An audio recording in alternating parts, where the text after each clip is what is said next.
नमस्कार, स्वागत है आपका जी बिजनेस में। मैं हूं दीपक डोभाल और जी बिजनेस के मोतीलाल ओसवाल स्टूडियो से आप देख रहे हैं जी बिजनेस का प्राइम टाइम शो इंडिया 360। और आइए शुरू करते हैं हमारी आज की कवर स्टोरी।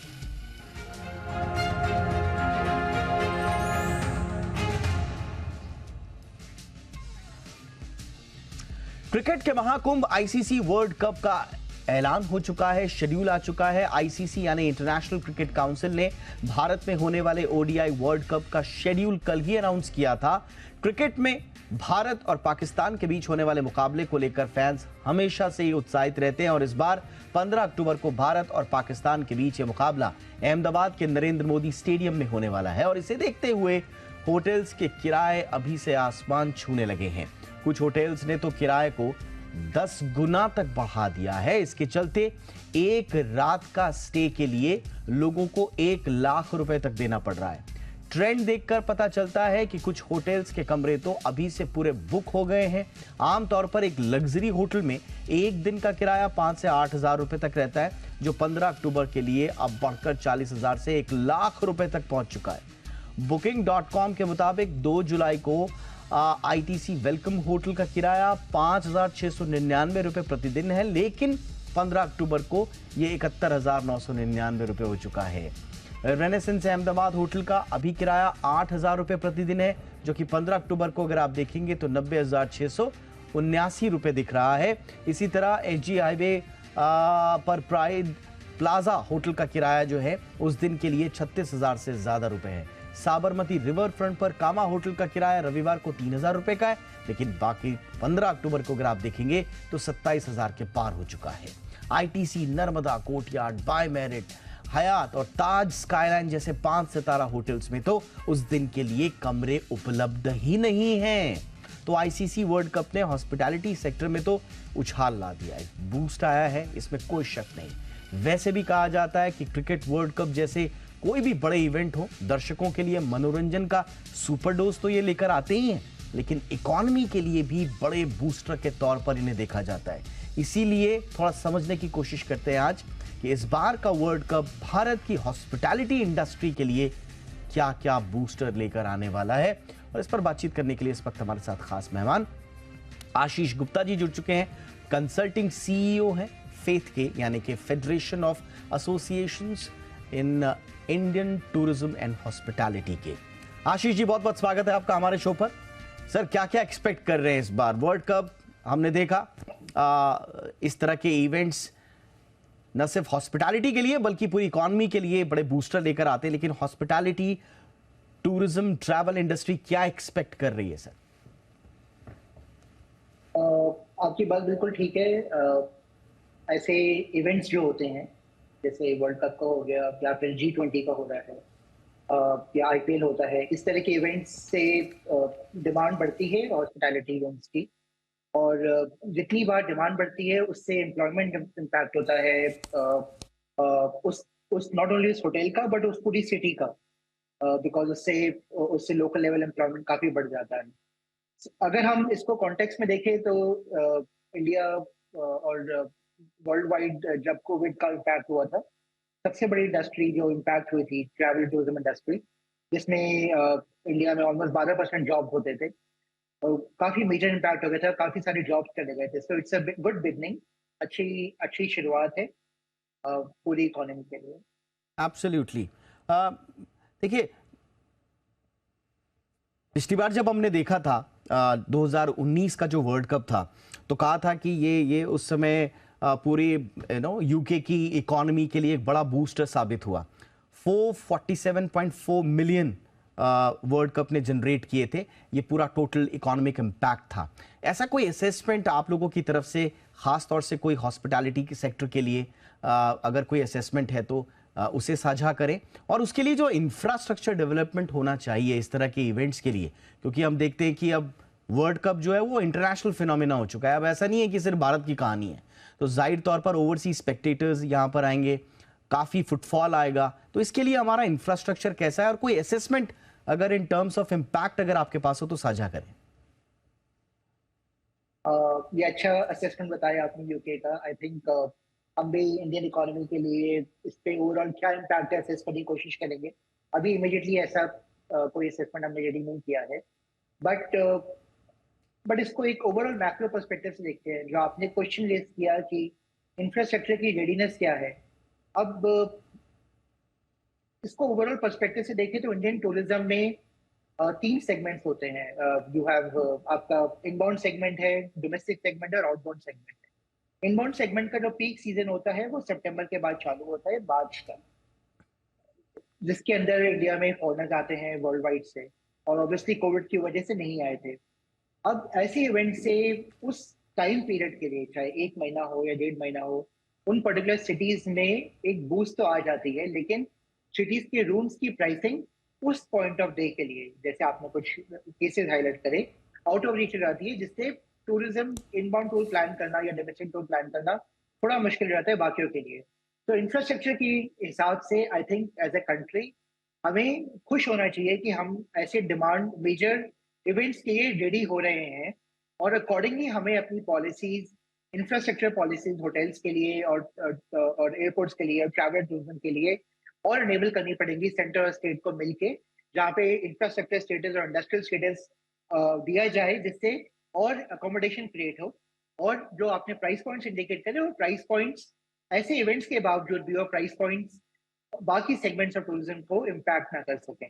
एक बड़ा इंपॉर्टेंट असेसमेंट है इकरा की तरफ से, आईसीआर अच्छा। जो इंपॉर्टेंट संस्था है, इनका ये असेसमेंट है कि FY23 में और FY24 का इन्होंने एक फोकास दिया है, और क्रिकेट वर्ल्ड कप के साथ साथ G20 का भी दिया है। हम देख रहे हैं कि जब से G20 इवेंट शुरू हुए हैं और ऊपर से अब क्रिकेट वर्ल्ड कप का आया है, तो हम देख रहे हैं कि स्टॉक मार्केट में भी आप देख रहे होंगे जितने भी होटल शेयर हैं वो शानदार तरीके से उनका प्रदर्शन चल रहा है। इकरा ये कह रहा है कि FY23 में 68 to 70% जो प्रीमियम होटल ऑक्यूपेंसी है वो संभवतः 70% के पार चली जाएगी, यानी कि एक अच्छी खासी रिकवरी है, 70-72 के आसपास इनका है। आप क्या एक्सपेक्ट कर रहे हैं, और अगर ये प्रीमियम होटल ऑक्यूपेंसी बढ़ रही है तो इसका इम्पैक्ट एक आम कंज्यूमर पर क्या होगा? क्योंकि हम जब भी देखते हैं डिमांड जब आती है वो कंज्यूमर के लिए वो ठीक नहीं होती है। जैसे हम देख रहे हैं अहमदाबाद में 1 लाख रुपए तक के होटल हो गए हैं, तो एक कंज्यूमर के लिए कुछ है इसमें बिटवीन द लाइन? तो जब कंज्यूमर कहते हैं तो ऑब्वियसली हम टूरिज्म कंज्यूमर की बात कर रहे हैं, और एज अ टूरिस्ट, आम टूरिस्ट जब हम ट्रैवल करते हैं तो हम ऑब्वियसली हमेशा देखते हैं कि उस टाइम पे पीक सीजन चल रहा है या ऑफ सीजन चल रहा है, क्योंकि prices accordingly demand supply peak और ऑफ सीजन के हिसाब से ही मैनेज होते हैं। चाहे आप एयरलाइंस देखें, लोकल ट्रांसपोर्टेशन देखें, या फिर हॉस्पिटैलिटी देखें। दैट्स द फर्स्ट, ये पहला पॉइंट है। दूसरा पॉइंट है कि एक तो सीजन होता है, चाहे समर सीजन हो या विंटर सीजन हो, बट सीजन इवेंट्स के हिसाब से भी होता है। आपने जैसे G20 बोला, वर्ल्ड कप बोला, उसके अलावा और भी लोकल इवेंट्स होते हैं जो उस रीजन की इकोनॉमी को बूस्ट करते हैं उस टाइम के लिए।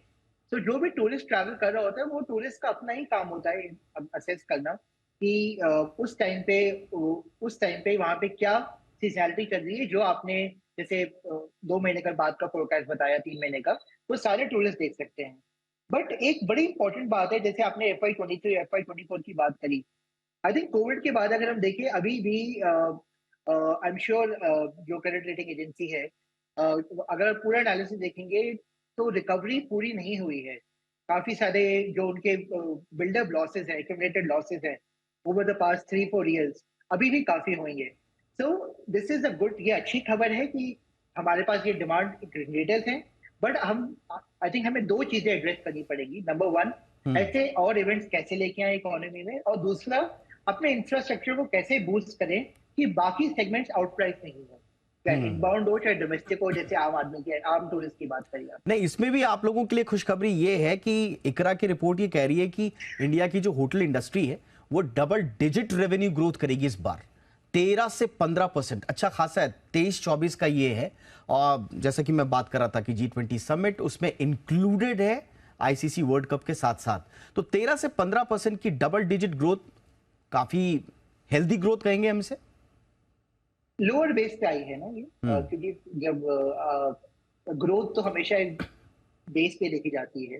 तो जो बेस पुराना है कोविड के टाइम पे, तो बेस जो कमी था, तो हमारा अगर ग्रोथ कंसिस्टेंटली बढ़ेगी, हर जैसे इस साल 13 से 15% है, बेस बढ़ेगा, अगले साल फिर बढ़ेगा, तब नेचुरली इसका मतलब है हम उस गुड न्यूज को सस्टेन कर रहे हैं। और इसमें एक चीज और है, होटल टूरिज्म, पूरी टूरिज्म वैल्यू चेन का एक सेगमेंट है। उसमें ट्रैवल एजेंट्स होते हैं, tour operators, tourist transporters. Good news पूरी इकोनॉमी, टूरिज्म इकोनॉमी को जब तब गुड न्यूज होती है जब सारे सेगमेंट्स हॉस्पिटैलिटी टूरिज्म के ग्रो करते हैं। अभी होटल्स ग्रो कर रहा है, फिर हमारा एफर्ट रहना चाहिए कि हम ऐसे इवेंट्स क्रिएट करें कि और भी सेगमेंट्स इकोनॉमी के, टूरिज्म इकोनॉमी के जनरेट हो, जैसे ट्रैवल एजेंट्स, टूर ऑपरेटर्स, बाकी होटल्स। और डिस्पर्सन, बड़ी इंपॉर्टेंट बात है कि डिस्पर्सल कंट्री वाइड हो, कुछ सिटीज पे नहीं हो, कुछ सिटीज पे हो, और हम वो सक्सेस स्टोरी जो उन सिटीज की है वो बाकी सिटीज को भी इंडिया में रेप्लिकेट कर सके। तो आई थिंक तीनों चीजें आपने जो बात कही बिल्कुल ठीक बात है। हमें ग्रोथ को सस्टेन करना चाहिए, हमें ऐसे इवेंट्स और आइडेंटिफाई करने चाहिए गवर्नमेंट टू गवर्नमेंट लेवल पे, बिजनेस टू बिजनेस लेवल पे, जो हमें ईयर ऑन ईयर अगले 3 4 5 साल की पाइपलाइन दे सके, जिसकी वजह से हमारी सप्लाई बेस बढ़ सके, जैसे प्राइसिंग पे ज्यादा आउटप्राइस नहीं हो। एब्सोल्युटली। देखिए, इवेंट्स, आपने बिल्कुल सही कहा, इवेंट्स का तो जो डिस्ट्रीब्यूशन होना चाहिए वो डिसेंट्रलाइज्ड हो। ये एक बहुत इंपॉर्टेंट बात है कि किस तरह से इवेंट प्लानिंग जो होती है टूरिज्म सेक्टर को लेकर, वो इस तरह से की जा सकती है ताकि जो ग्रोथ है वो हर सेक्टर में दिखे, ज्योग्राफिकली भी। और लेकिन एक चीज जो बार बार कही जाती है हॉस्पिटैलिटी और होटल इंडस्ट्री की तरफ से, कि अभी हम देखते हैं कि बड़े होटल्स तो ठीक ठाक हैं, 4 स्टार 3 स्टार होटल तक भी ठीक ठाक, अब काफी हाइजीन और साफ सफाई का ध्यान रखा जाने लगा है, वो कल्चर बदल रहा है। लेकिन अभी हम देखते हैं टियर 2 टियर 3 शहरों में, वहां पर हालात बहुत खराब हैं। और खास तौर से जो हमारे परंपरागत जो टूरिज्म के डेस्टिनेशंस हैं, खास तौर से रिलीजियस डेस्टिनेशन के जो क्षेत्र हैं, वहां पर होटल्स, धर्मशालाओं के हालात बहुत खराब है। तो ये एक गलत पिक्चर प्रेजेंट करती है कंज्यूमर के, एक ट्रैवलर के सामने। तो इसके लिए क्या कुछ किया जा सकता है? क्या सेंसिटाइज किया जा सकता है? छोटे शहरों में साफ सुविधाजनक होटल्स मिले, साफ सफाई का वहां पर ध्यान रखे, रेगुलर चेक्स हो, इंडस्ट्री की तरफ से कुछ किया जा सकता है क्या? अच्छा पॉइंट बोला आपने। और आई थिंक सबसे बड़ा सक्सेस ड्राइवर होता है सक्सेस ही। अगर प्रीमियम, आपने कहा प्रीमियम सेगमेंट में कंसिस्टेंसी है, स्टैंडर्ड्स हैं जो आपको दिख रहा है, वही स्टैंडर्ड्स बाकी शहरों में और बाकी टाउन्स में भी रोल आउट हो रहा है। बिकॉज जब ब्रांडिंग का इम्पैक्ट रोल आउट होता है और अलग अलग डेस्टिनेशंस में, तो वो अपने स्टैंडर्ड्स लेके आते हैं। सो जब बाकी होटेलियर्स भी देखते हैं जो लोअर सेगमेंट में है कि अगर वो अपने आप को अपग्रेड करेंगे, अपने कैपिटल लॉ डालेंगे, स्टैंडर्ड्स बढ़ाएंगे, तो उससे उनके उनके दे विल बी, वो एक नया सेगमेंट को ला सकते हैं। अब एक बड़ी इंपॉर्टेंट बात है, जैसे आपने G20 और डिस्पर्सल की बात करी। आई थिंक गवर्नमेंट ने बहुत अच्छा काम किया जब G20 हुआ था। G20 का गवर्नमेंट ने इंश्योर किया कि वो 50 से भी ज्यादा डेस्टिनेशन में जाए, जो 200 इवेंट है, ये बहुत अच्छा किया। इसी तरह बाकी इवेंट्स भी जब जाते हैं तो उससे local hoteliers, local tourism and travel companies को बढ़ावा मिलता है कि वो अपने स्टैंडर्ड्स को अपग्रेड करने के लिए मोटिवेट होते हैं, और चाहे लोकल या इंटरनेशनल ब्रांड्स के साथ वर्क करते हैं, जैसे उनका पर्सपेक्टिव चेंज हो।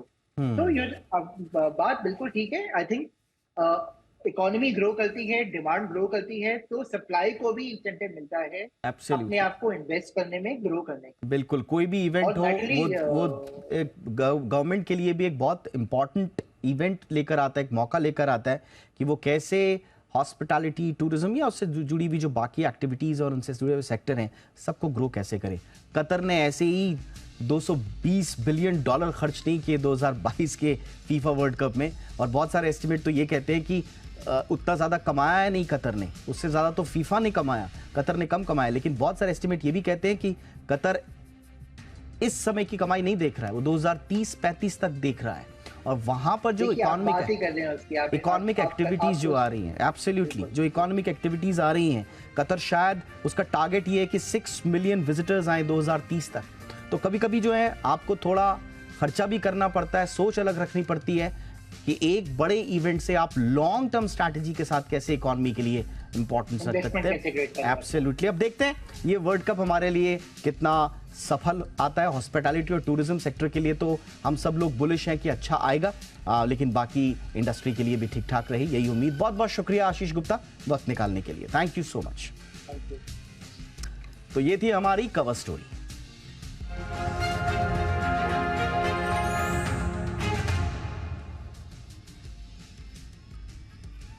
और अब आपको मिलिट्री टेक्नोलॉजी में भारत की नई कामयाबी के बारे में बताते हैं। भारत के स्वदेशी ड्रोन तपस ने एक माइलस्टोन को छू लिया है।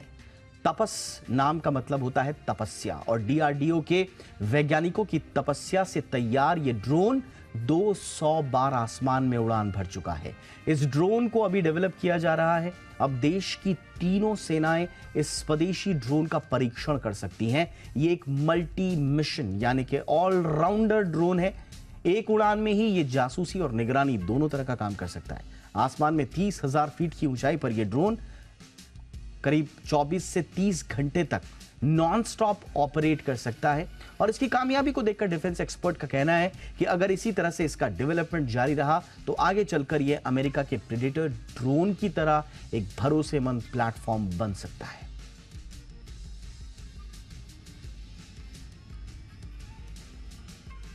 देश में समान नागरिक संहिता यानी यूसीसी लाने की चर्चा एक बार फिर तेज है।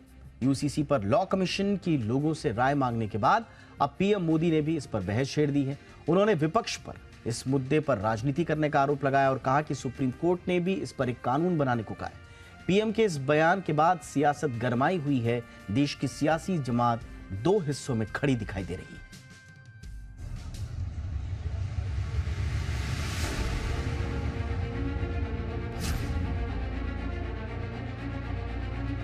परिवार के एक सदस्य के लिए एक कानून हो, परिवार के दूसरे सदस्य के लिए दूसरा कानून हो, तो क्या वो घर चल पाएगा? क्या कभी भी चल पाएगा क्या? फिर ऐसी दोहरी व्यवस्था से देश कैसे चल पाएगा? प्रधानमंत्री नरेंद्र मोदी ने मंगलवार को यूसीसी का जिक्र करके 2024 का चुनावी एजेंडा सेट करने की कोशिश की। भोपाल से देश भर के बीजेपी कार्यकर्ताओं को संबोधित करते हुए पीएम ने एक तरफ पसमानदा मुसलमानों की चर्चा की, तुष्टीकरण पर कांग्रेस की पिछली सरकारों को घेरा, तो वहीं दूसरी तरफ समान नागरिक संहिता का मुद्दा भी छेड़ दिया। हमें याद रखना है कि भारत के संविधान में भी नागरिकों के समान अधिकार की बात कही गई है और सुप्रीम कोर्ट ने बार बार कहा है। सुप्रीम कोर्ट डंडा मारती है, कह रही है कॉमन सिविल कोड लाओ।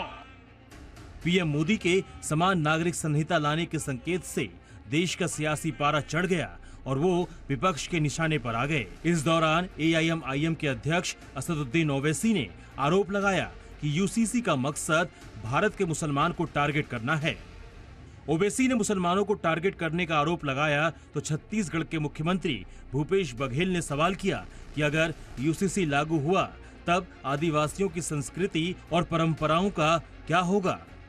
पीएम के यूसीसी पर दिए बयान पर सियासी बयानबाजी के बीच All India Muslim Personal Law Board ने भी आपात बैठक बुलाई। मीटिंग में फैसला लिया गया कि यूसीसी पर all India Muslim Personal Law board अपना ड्राफ्ट तैयार करेगा। लॉ कमीशन के अध्यक्ष को ड्राफ्ट सौंपा जाएगा। लॉ कमीशन से अपील की जाएगी, इसी ड्राफ्ट को ध्यान में रखते हुए यूसीसी का ड्राफ्ट तैयार किया जाए। जानकारी के मुताबिक बोर्ड अपने ड्राफ्ट में शरीयत के जरूरी हिस्सों को शामिल करेगा। इस बीच उत्तराखंड की पुष्कर सिंह धामी सरकार यूसीसी पर कानून बनाने की दिशा में एक कदम और आगे बढ़ गई। सूत्रों के मुताबिक समान नागरिक संहिता का ड्राफ्ट लगभग तैयार हो गया है। राज्य सरकार की तरफ से बनाई गई इस कमेटी ने राजनीतिक दलों, सामाजिक संगठनों और आम लोगों से मिले सुझाव के आधार पर ड्राफ्ट तैयार किया है। Bureau report, CBT। सहारनपुर के देवबंद पहुंचे भीम आर्मी चीफ चंद्रशेखर आजाद पर जानलेवा हमला हुआ है। इस हमले में चंद्रशेखर घायल हुए हैं, जिन्हें इलाज के लिए देवबंद के अस्पताल में भर्ती कराया गया है। चंद्रशेखर अपनी फॉर्च्यूनर कार से देवबंद दौरे पर पहुंचे थे, तभी अचानक उनकी गाड़ी पर अज्ञात हमलावरों ने फायरिंग कर दी। गोली उन्हें छू कर निकल गई, जिससे वो घायल हो गए। फिलहाल पुलिस मामले की जांच में जुटी हुई है। मुझे तो सही तरह याद नहीं है, तो हमारे साथियों ने पहचाना। तो गाड़ी जो है वो आगे की तरफ भागी थी या पीछे? हाँ, आगे की तरफ भागी, मतलब सहारनपुर की तरफ? सहारनपुर की तरफ। ये जो रोड सहारनपुर जाता है ना, कागारेड्डी वाला हाँ, ये जो हाईवे है इसी की तरफ भागी, वो नीचे ही थी, उसी से भागी। हमने यू टर्न लिया। आपके साथ कुल कितनी गाड़ियाँ थी? आप लोग कितने लोग थे? अकेली गाड़ी थी उस समय हमारी। हमारे साथ के लोग शायद आगे पीछे थे। मतलब आपके साथ आप जब थे तो अकेले ही अपनी गाड़ी? हमारी गाड़ी थी, वो शायद मौर्य जी और बजपाल जी गाड़ी पीछे रही होगी हमसे। पिछले 3 दिनों से उत्तर भारत में जबरदस्त बारिश हो रही है और इस दौरान पहाड़ों में भूस्खलन के कई मामले सामने आए हैं, तो मैदानी इलाकों में जल जमाव के कारण लोगों को परेशानी उठानी पड़ रही है। अगले कुछ दिनों में भी बारिश से लोगों को राहत मिलने की उम्मीद नहीं है, क्योंकि मौसम विभाग ने कई इलाकों के लिए ऑरेंज अलर्ट जारी किया है।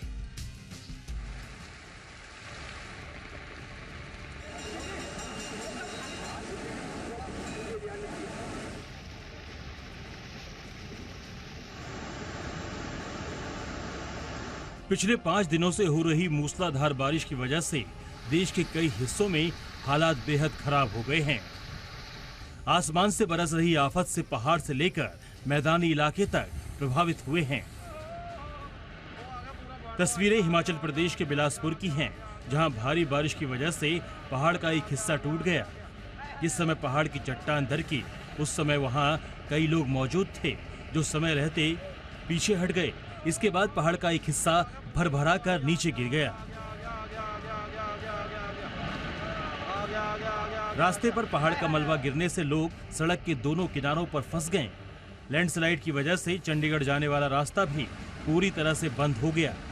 इसके बाद प्रशासन ने मशीनों की मदद से पत्थरों को हटाया, जिसके बाद आवाजाही के लिए रास्ता बनाया जा सका। इस बीच हिमाचल प्रदेश में 6 दिन का अलर्ट जारी किया गया है और पर्यटकों को हिमाचल न आने की सलाह दी गई है। सिर्फ पहाड़ ही नहीं, मैदानी इलाकों में भी आसमान से आफत की बारिश बरस रही है। मध्य प्रदेश के मंडला में 2 दिनों से हो रही लगातार बारिश ने लोगों की मुश्किलें बढ़ा दी है। यहाँ चौराहे तालाब में तब्दील हो गए हैं। तेज बारिश के बाद सड़कों में गड्ढे बन गए हैं। बारिश के पानी से सड़कें डूब गई हैं।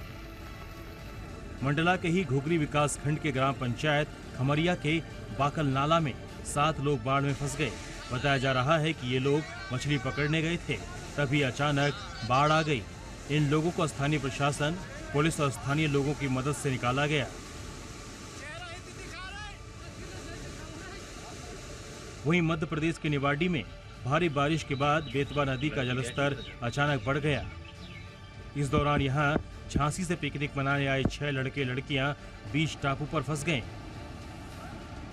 सूचना मिलते ही पर्यटन पुलिस और बोट क्लब के लोग मौके पर पहुंचे और टापू पर फंसे सभी 6 लोगों का रेस्क्यू कर सकुशल बाहर निकाला गया।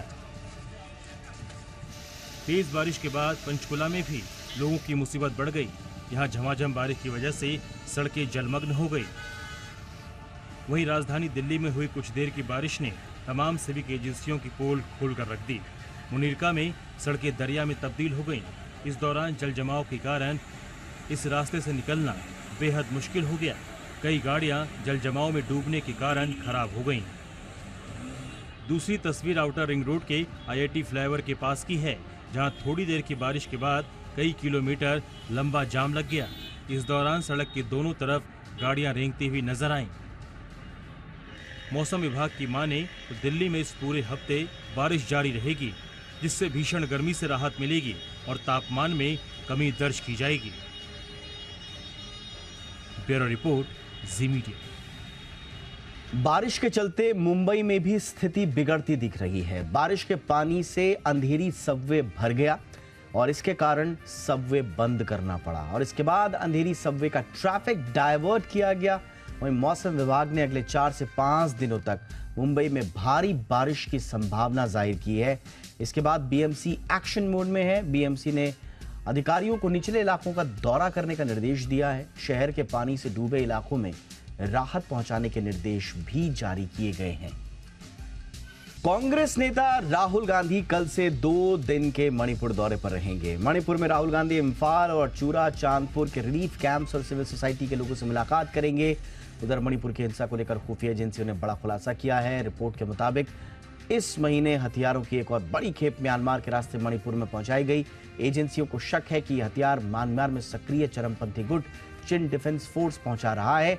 इसके बाद सुरक्षा बल अलर्ट मोड में है। बीजेपी आईटी सेल के प्रमुख अमित मालवीय के खिलाफ कांग्रेस ने कर्नाटक की राजधानी बेंगलुरु में एफआईआर दर्ज कराई है। कांग्रेस नेता रमेश बाबू की शिकायत के बाद बेंगलुरु के हाई ग्राउंड थाने में शिकायत दर्ज कराई गई है। मालवीय पर राहुल गांधी के खिलाफ ट्वीट करने का आरोप है। एफआईआर दर्ज होने के बाद मालवीय ने कर्नाटक के deputy CM DK Shivakumar के एक भाषण को निशाना बनाया। उन्होंने कहा कि वो कहना चाहते हैं कि सिद्धारमैया एक प्रशासक या मुख्यमंत्री के रूप में भी अच्छे नहीं हैं। आपको बता दें कि कल हासन में कर्नाटक के डिप्टी सीएम ने कहा था कि पिछली सिद्धारमैया सरकार में वो स्टील ब्रिज बनाना चाहते थे, लेकिन इस पर भारी हंगामा हुआ और उस समय सिद्धारमैया डर गए। ईडी ने बंगाल में शिक्षक भर्ती घोटाले मामले में तृणमूल कांग्रेस की युवा प्रदेश अध्यक्ष और बंगाली अभिनेत्री सायोनी घोष को नोटिस जारी किया है। ईडी ने सायोनी घोष को 30 जून यानी कि शुक्रवार को कोलकाता स्थित जांच एजेंसी के दफ्तर में पेश होने को कहा है। सायोनी घोष से कुछ वित्तीय लेन देन के बारे में पूछताछ की जाएगी।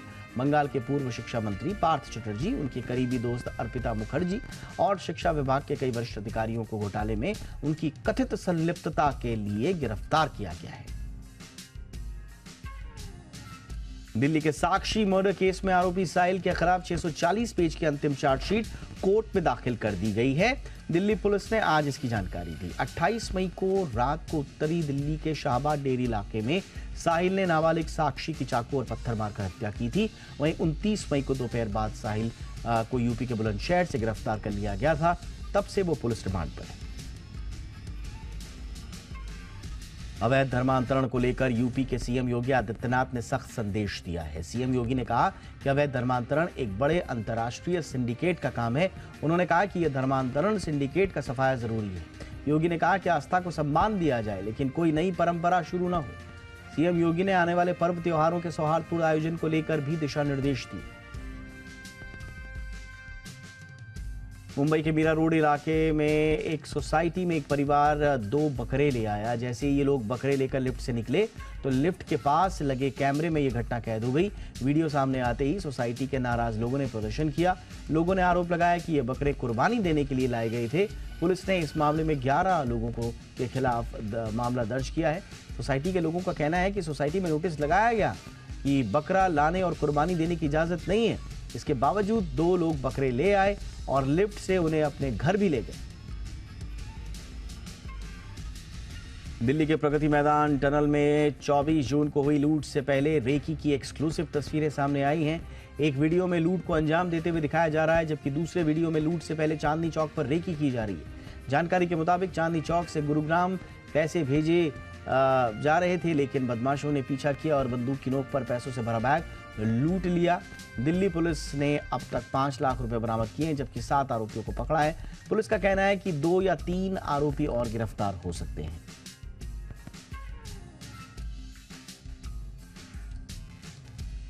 महाराष्ट्र सरकार ने मुंबई के वर्सोवा बांद्रा सीलिंग का नाम बदलकर वी.डी. सावरकर के नाम पर और मुंबई ट्रांस हार्बर लिंक का नाम पूर्व प्रधानमंत्री अटल बिहारी वाजपेयी के नाम पर रखने की मंजूरी दे दी है।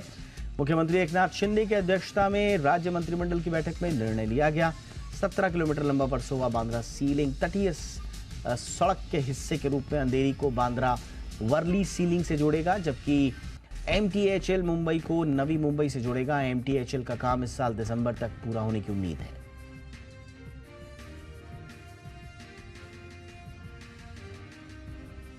टमाटर सब्जियों का जरूरी इंग्रेडिएंट। सलाद की प्लेट का चटक हिस्सेदार अचानक बहुत ही महंगा हो गया है।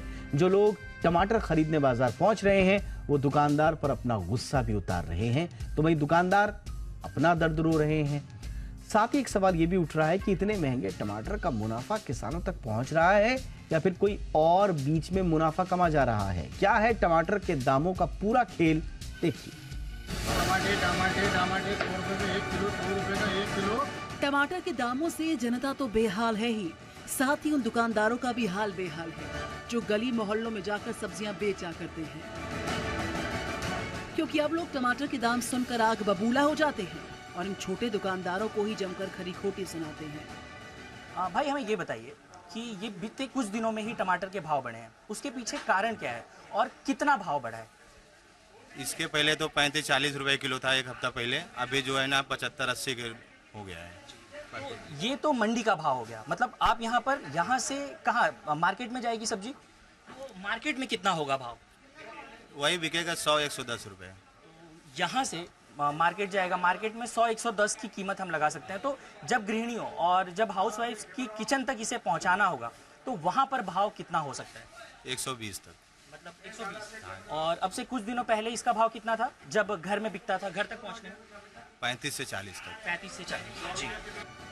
अब टमाटर के नए दामों का गणित भी समझिए। अगर आप 1 किलो टमाटर लेंगे तो इसमें 9 से 10 पीस टमाटर ही चढ़ेंगे, यानी एक टमाटर की कीमत 10 से 12 रुपए की हो गई है। एक सब्जी विक्रेता से जब इस बारे में बात की गई तो उन्होंने कहा कि 100 रुपए पार चल रहे टमाटर खरीदने आ रही जनता दाम सुनते ही भड़कती है। कई बार तो लोग भला बुरा कह के चले जाते हैं। ये लागो फर्क है, पूरा फर्क है। हर किसी के बस की नहीं है इतना खाना। कोई कहता है कि हम टमाटर नहीं खाएंगे, कोई कहता है सब्जी में आम चूर गिर देंगे। अब जो भैया जो खाएगा महंगा वो खा लेगा, सस्ता कौन खाएगा? गरीब आदमी सस्ता खाएगा। जहाँ 20 कैरेट आता था 5 कैरेट आ रहा है, जहाँ 10 किलो धनिया आता था 2 किलो धनिया आ रहा है। हर चीज का कम हो गया ना। ऐसे में सवाल उठता है कि क्यों बढ़ा है टमाटर का दाम? जाहिर है टमाटर के दाम लोगों के घर का बजट बिगाड़ने के लिए काफी है, और वहीं दूसरी तरफ चाय का जायका बढ़ाने वाला अदरक भी 400 से 500 रुपए प्रति किलो तक मिलने लग गया है। जम्मू में भी टमाटर के दामों में तेजी के साथ इजाफा हुआ है। यहाँ भी लोग टमाटर के दामों को लेकर बेहाल हुए जा रहे हैं। टमाटर ऐसी सब्जी है जो रोजाना हमारे घरों में उपयोग में आती है, और टमाटर जैसी सब्जी के दामों में इजाफा होने से हाल बेहाल होना भी लाजमी है। ऐसे में अब सरकार को चाहिए कि जल्द से जल्द इस समस्या का समाधान कर लिया जाए। ब्यूरो रिपोर्ट, जी मीडिया। अगर आप चिकन, मटन, सी फूड के शौकीन हैं तो जरा चौकन्ने रहिए, क्योंकि हाल ही में कुछ रिपोर्ट्स में सामने आया था कि कुछ सी फूड में प्रतिबंधित एंटीबायोटिक्स होने की बात सामने आई थी, और इसके बाद सरकार खाने पीने के उत्पादों में प्रतिबंधित एंटीबायोटिक्स पर निगरानी बढ़ाने की तैयारी कर रही है।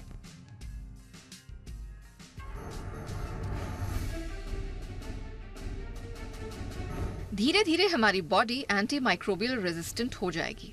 खासकर एंटीबायोटिक दवाओं का असर तेजी से कम होता जा रहा है। हम बात कर रहे हैं सी फूड और मीट में मिलने वाले खतरनाक एंटीबायोटिक की। दरअसल पशुओं को बीमारी से दूर रखने, जल्दी बड़ा और वजनी बनाने के लिए दवा के तौर पर जो एंटीबायोटिक दी जाती है वो इंसानों के लिए घातक होती है। ये हमारे बॉडी के गुड बैक्टीरिया को न केवल खत्म कर रहे हैं, बल्कि इससे रोग प्रतिरोधी क्षमता भी कम होने का खतरा बढ़ गया है। ऐसे में चिकन, मटन, पोर्क का ज्यादा इस्तेमाल लोगों को बीमार कर सकता है। दरअसल पोल्ट्री फार्म वाले चिकन में बीमारी को फैलने से रोकने के लिए लेवोफ्लेक्सिन, टेट्रासाइक्लिन, नियोमाइसिन, अमीकासिन, एमॉक्सिलिन, परफ्लॉक्सिन के साथ प्रतिबंधित कोलिस्टीन दवा भी देते हैं ताकि चिकन को जल्द तैयार किया जा सके। कोलिस्टीन के ज्यादा इस्तेमाल से बॉडी पर कोई दूसरी दवा असर नहीं करती। ये दवाएं अनजाने में ही हमारे शरीर तक पहुंच रही हैं और हमारी बॉडी को एंटी माइक्रोबियल रेजिस्टेंट बना रही हैं। 2018 में लंदन की एक संस्था the bureau of investigative journalism ने पता लगाया कि भारत में पशुओं को ऐसी एंटीबायोटिक दी जा रही है जो पश्चिम देशों में बैन हो चुकी है। रिपोर्ट में बताया गया है कि पशुओं का वजन बढ़ाने के लिए उन्हें टाइलोसिन नामक दवा दी जाती है। यही नहीं, मवेशियों में दूध उत्पादन बढ़ाने के लिए, सब्जियों को जल्द तैयार करने और उन्हें ताजी रखने के लिए जिस ऑक्सीटोसिन दवा का इस्तेमाल होता है वो भी हमारे लिए जहर का काम करती है। इस दवा के इस्तेमाल और बिक्री पर रोक है, लेकिन चोरी छिपे इसका इस्तेमाल पाया गया है। हालांकि 2017 में स्वास्थ्य मंत्रालय ने सी फूड और मीट में मिलने वाले एंटीबायोटिक दवाओं को लेकर एक गाइडलाइन जारी की थी ताकि लोगों की सेहत के साथ खिलवाड़ ना हो सके।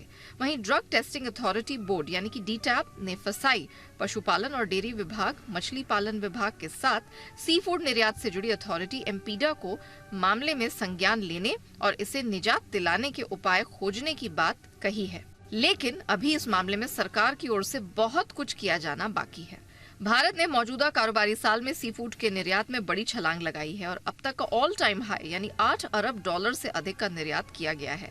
ऐसे में सरकार को सी फूड मीट में पाए जाने वाले प्रतिबंधित एंटीबायोटिक दवाओं को लेकर सख्त एक्शन लेना होगा ताकि आने वाले दिनों में मीट निर्यात की रफ्तार को और गति दी जा सके। ब्यूरो रिपोर्ट, जी मीडिया।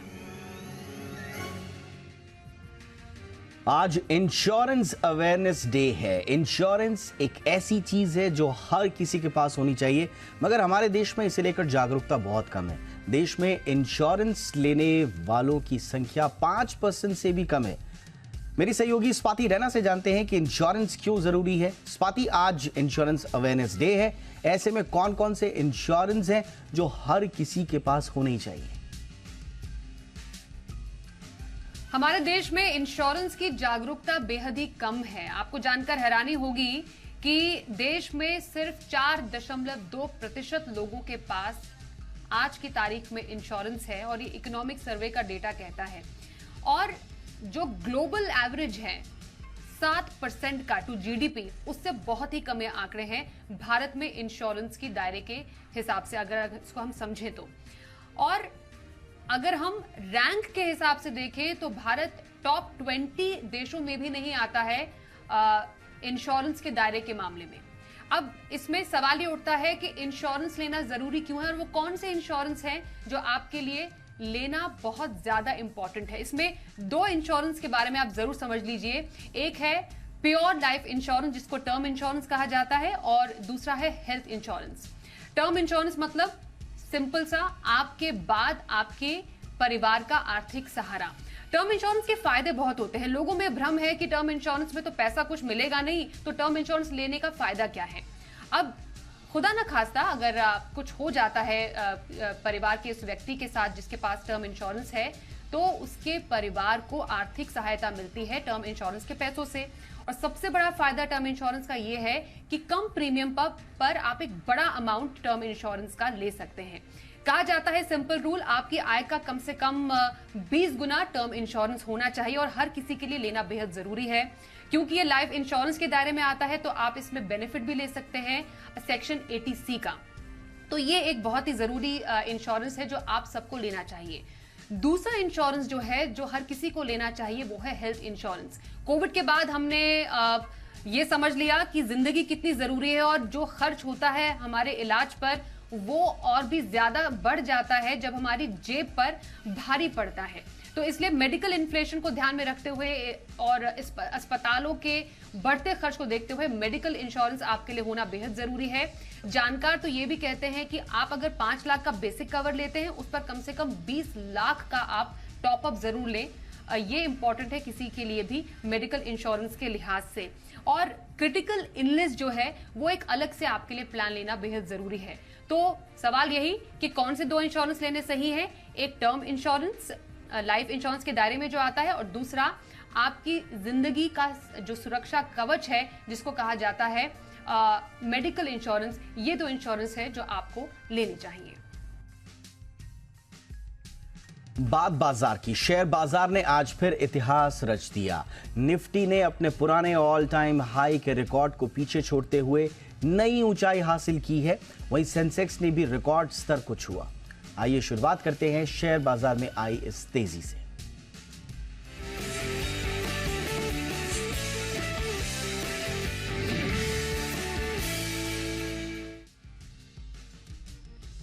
तो शेयर बाजार ने आज इतिहास रच दिया। सेंसेक्स, निफ्टी, बैंक निफ्टी तीनों ने लाइफ हाई को छुआ। निफ्टी 625 दिनों के बाद 8,000 से 19,000 का सफर तय करता हुआ नजर आया। कारोबार के अंत में निफ्टी 155 अंकों की बढ़त के साथ 18,972 के स्तर पर क्लोज हुआ। वहीं इंट्राडे में सेंसेक्स ने 64,000 का आंकड़ा पार कर लिया और इतिहास रच दिया।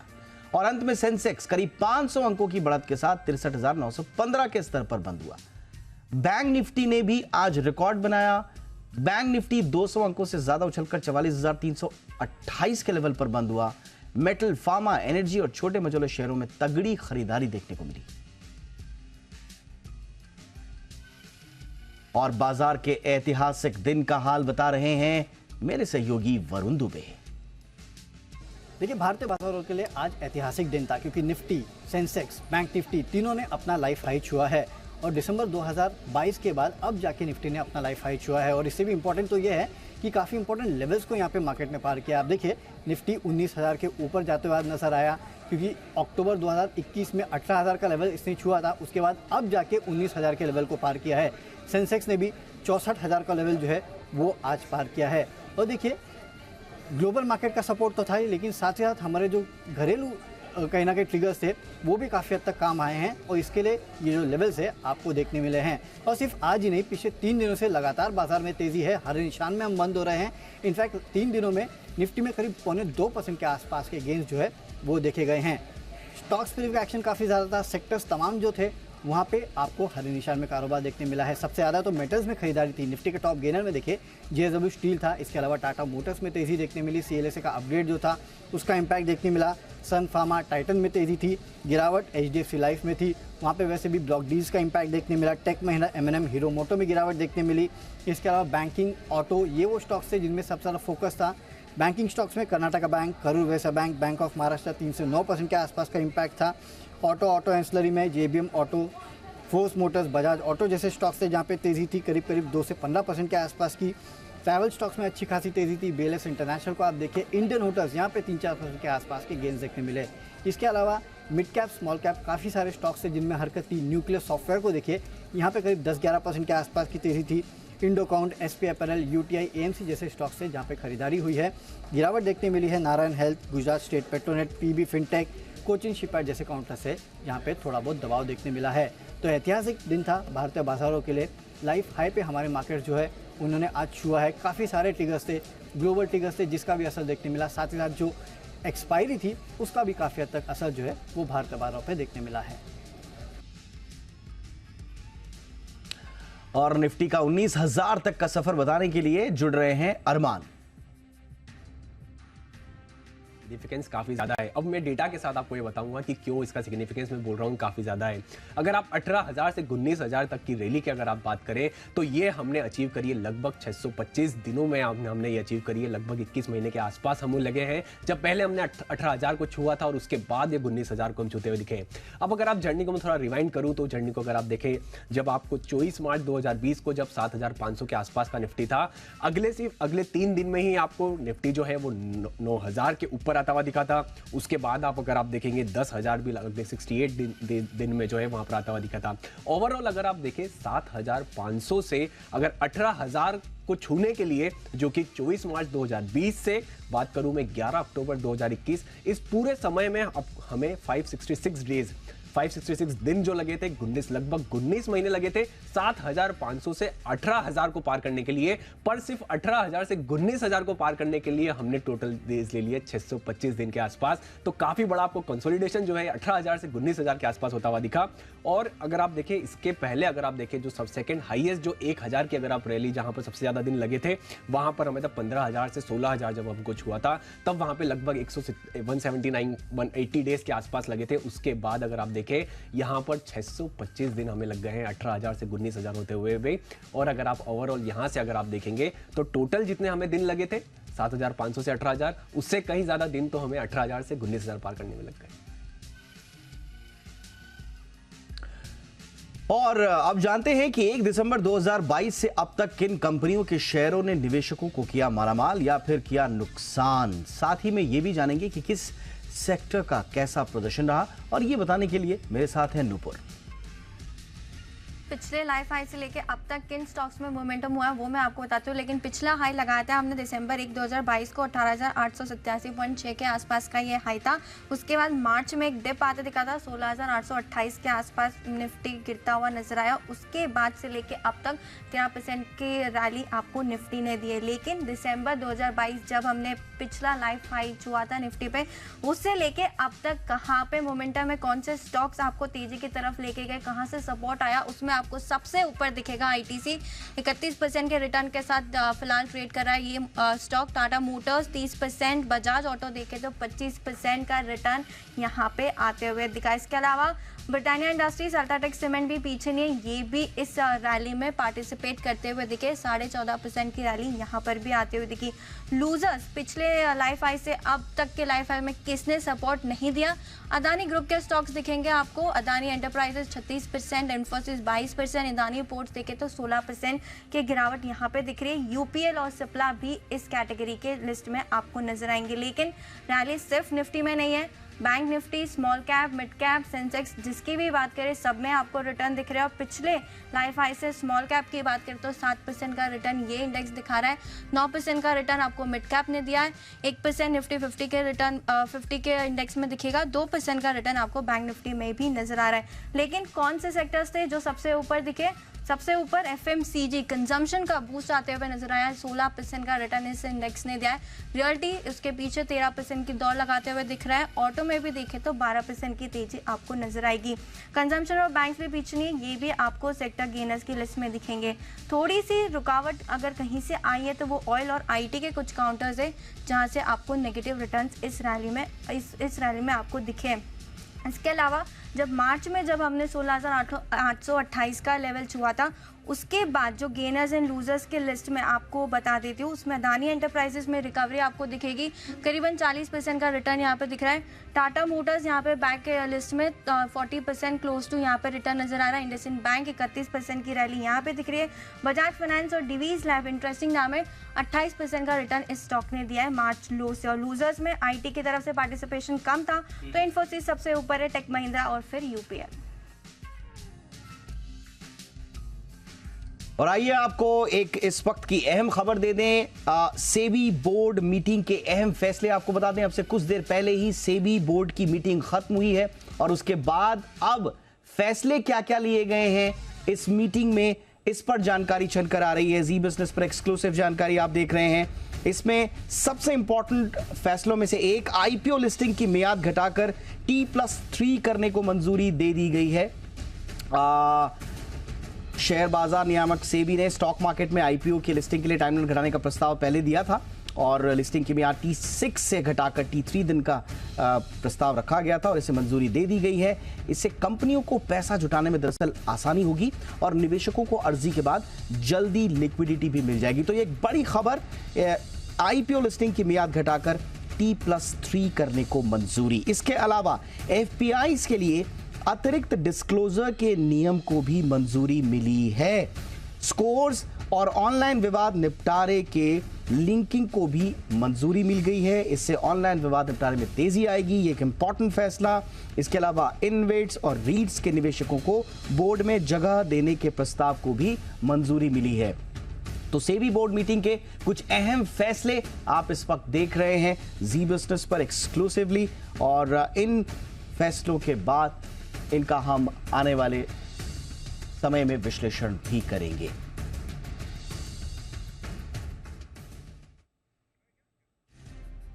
अमरनाथ यात्रा को लेकर जम्मू कश्मीर प्रशासन ने सारी तैयारियां पूरी कर ली हैं। आज प्रशासन के कई विभागों ने एक साथ मिलकर मॉक ड्रिल किया। इस बार सभी श्रद्धालुओं के लिए RFID कार्ड अनिवार्य होगा। होने वाली अमरनाथ यात्रा को लेकर सरकार और सुरक्षा बलों ने पूरी तरह से कमर कस ली है। देश भर से श्रद्धालु जम्मू के यात्री निवास बेस कैंप पहुंचना शुरू हो गए हैं और यात्रा को लेकर जम्मू कश्मीर पुलिस और विभिन्न सुरक्षा बलों ने प्रशासन के साथ मिलकर एक मॉक ड्रिल की, जिसमें 30 जून को निकलने वाली यात्रा के सारे इंतजाम का फाइनल जायजा लिया गया। वहीं दूसरी तरफ यात्रियों की सुरक्षा को देखते हुए सभी यात्रियों को रेडियो फ्रीक्वेंसी आइडेंटिफिकेशन कार्ड यानी RFID भी दिए जा रहे हैं, जो कि सभी श्रद्धालुओं के लिए अनिवार्य होंगे। पिछले साल से RFID radio frequency identification card जो है वो भी कंपलसरी कर दिया गया है, ताकि जितने भी लोग जो श्रद्धालु आ रहे हैं उनकी सुरक्षा भी सुनिश्चित की जाए और रास्ते में अगर ये बिखर भी जाते हैं तो इनकी जो नियर बाय रजिस्ट्रेशन काउंटर्स होंगे वहां पर जानकारी भी इनको मिल जाएगी। इंडिया 360 में फिलहाल इतना ही। इजाजत दीजिए। #ZIndia360 पर अपनी राय सुझाव जरूर भेजें। नमस्कार।